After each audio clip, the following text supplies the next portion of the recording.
बालीबरी panchayat अधिवासी ado यही बालीबरी पंचायत 60% आदिवासी लोक बास कर हरिजन हरिजन सवर्ण आउ 40% बास कर अंचल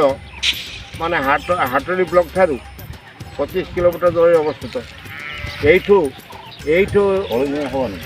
30 किलोमीटर दूर भी आमर केउझर एरिया रही जो थे केबारीपाल पंचायत कढ़ेपल्ली पंचायत धनंजयपुर पंचायत बांगर पंचायत हदड़ पंचायत ये सब रही बालीबरी बालीबरी मध्यस्थल अवस्थित बालीबरी पंचायत मध्यस्थल अवस्थित साइड रे सुसु आउे ढेका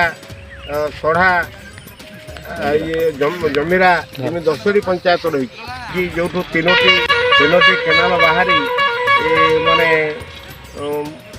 बालेश्वर भद्रक एवं आनंदपुर किसी अंचल जलसेचित हो तेणु आम आशा करूँ सरकार पाखे आम आशा करूँ ये अंचल को ये बालीबरी की यदि ब्लॉक करा जाए ताने ये अंचल उपकृत है ना।